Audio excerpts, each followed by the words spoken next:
शिळे बेसन फेकून देण्या अगोदर हा व्हिडिओ एकदा नक्की पहा, कारण आपण 10 मिनिटांमध्ये यापासून अप्रतिम नाश्त्याचा एक प्रकार पाहणार आहोत, जो की तुम्ही आजवर कधीच खाल्ला नसेल. तर पहा, इथे पण हे बेसन जे घेतलेलं आहे ना, हे रात्री बनवलेलं आहे, त्यामुळे मी असं झाकून ठेवलं आणि त्यानंतर आपण याचा उपयोग करणार आहोत. आता सकाळच्या धावपळीमध्ये तुम्हाला नाश्त्याला एकदम चविष्ट काहीतरी बनवायचं असेल ना, तर हा बेस्ट ऑप्शन आहे. शिळं काहीही वाया जाणार नाही जर तुम्ही आपल्या चॅनलला फॉलो करून ठेवलं तर.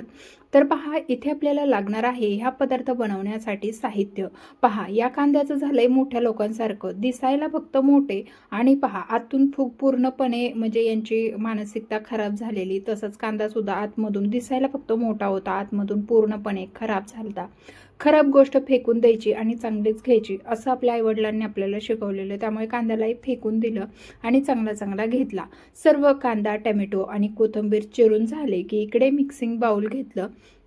बाउलमध्ये जे आपलं रात्रीचं राहिलेलं बेसन आहे ते टाकून घ्यायचं आहे.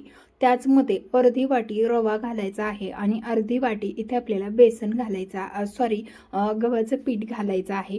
आणि आता यामध्ये घालायचे आहे पाव चमच इतके जिरे, 2 चमचे तीळ घालायचे आहे. तिळामुळे छान अशी चव येते. त्याचबरोबर चवीपुरतं मीठ घालायचं आहे. हळद थोडीशीच घालायची आहे, कारण आपल्या बेसनमध्ये सुद्धा हळद आहे. त्यानंतर लाल तिखट घालायचं आवडीप्रमाणे किंवा कितपत तिखट असेल. त्यानंतर पहा, इथे आपल्याला बारीक चिरलेला जो कांदा आहे तो सुद्धा टाकून घ्यायचा. टोमॅटो देखील टाकून घ्यायचा आहे. त्याचबरोबर आपण जी कोथिंबीर कट करून घेतली ती सुद्धा टाकून घेतलेली आहे.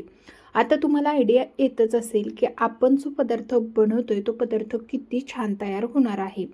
एकतर आपलं बेसन जे असतं ते पूर्णपणे पकवलेलं म्हणजे शिजवलेलं असतं, त्याची चव आधीच अप्रतिम असते.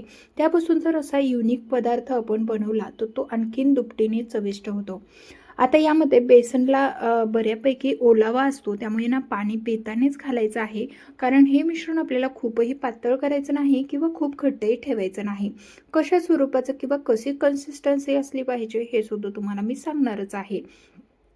त्या अगोदर हलकंसं मिक्स करून घ्या, व्यवस्थित मिक्स करून घ्या. जसं की एकाच डायरेक्शनमध्ये थोडंसं फेटून घेतलं ना तरीसुद्धा चालणार आहे, कारण फेटून घेतल्यामुळे बेसन आणि यामध्ये घातलेली पिठं एकजीव होतील, तसंच बाकीचं साहित्यसुद्धा एकजीव होईल त्यासाठी. आणि हो, तुम्हाला सांगायला विसरले, पण आज आपण यामध्ये वेगवेगळे दोन पदार्थ नाश्त्याचे पाहणार आहोत आणि दोन्ही अप्रतिम असणार आहेत. दोन्ही तुम्हाला खूप आवडतील, त्यामुळे व्हिडिओ कुठेही स्किप न करता शेवटपर्यंत बघा.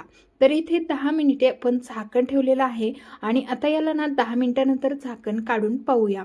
तर पहा, इथे याला 10 मिनिटं ठेवण्याचं कारण यामध्ये आपण जो रवा वापरलेला आहे ना, तो रवा छान फुलला जावा, भिजल्या जावा, यासाठी याला 10 मिनिटे रेस्ट होण्यासाठी ठेवायचं आहे.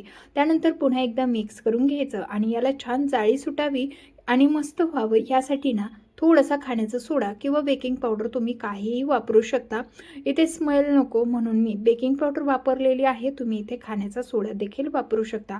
अगदी चिमूटभर बेकिंग पावडर घातलेली आहे आणि एकाच डायरेक्शनमध्ये थोडंसं फेटून घेतलं म्हणजे मिक्स करून घेतलं. आता इथे पूर्णपणे मिक्स झालेलं आहे. पदार्थ बनवायला घेऊया.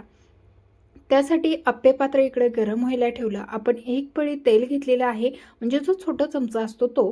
तर एका चमचामध्ये हे पूर्णपणे आपला पदार्थ तयार होतो. पहा, तेलही जास्त प्रमाणात वापरल्या जात नाही. कमीत कमी तेलामध्ये हा नाश्ता तयार होतो आणि जवळपास यामध्ये होणारा पदार्थ जो आहे तो 3 ते 4 लोक आरामात नाश्ता करतील इतका नाश्ता तयार होतो.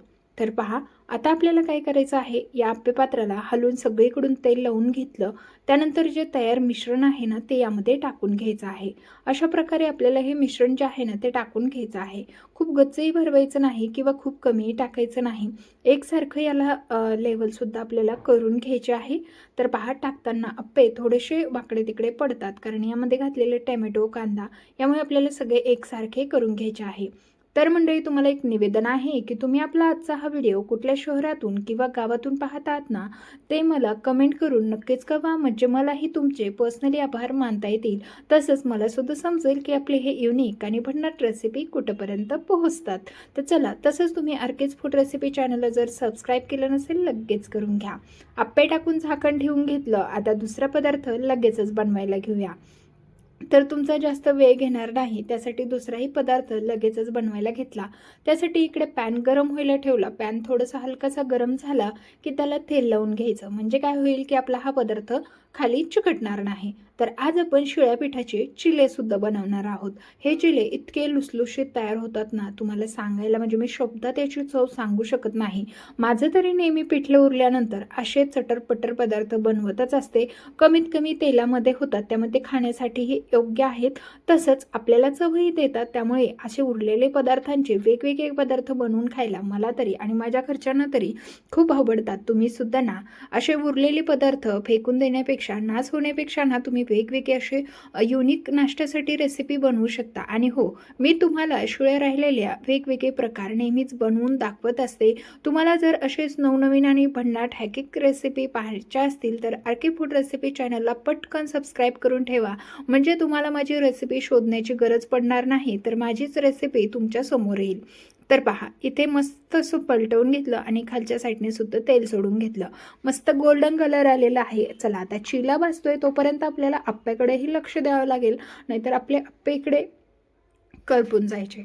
तर पहा, सर्वात पहिले टाकलेला आप्पा अगोदर उलथवून घेतला तर मस्त असा क्रिस्पी भाजला गेलेला आहे. तसंच आपल्याला ना सुरुवातीला मध्यभागचे जे आप्पे आहेत ना तेच पलटवून घ्यायचे आहे, कारण मध्यभागी गॅसच्या आत जे आहे ते जास्त प्रमाणात लागते आणि त्यामुळे आतला पदार्थ पटकन भाजला जातो. आता साईडच्या आप्प्यांमध्ये आणि मधल्या आप्प्यांमध्ये तुम्हाला दिसतच असेल.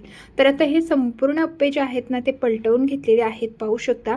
असे आता मस्त असे झालेले आहेत. पहा किती सुंदर आप्पे तयार झालेत. आता कोणी विश्वास ठेवणार नाही की शिळ्या राहिलेल्या बेसन पिठापासून हे आप्पे आपण तयार केलेत. खरंच चवीला अप्रतिम असे लागतात, कारण यामध्ये घातलेले टॅमॅटो, कांदा, कोथिंबीर यामुळे याला एक वेगळीच चव येते आणि खरंच खूप सुंदर होते. त्याचबरोबर हा जो चिला आपण बनवलाय ना, हा चिला सुद्धा तितकाच चविष्ट होतो.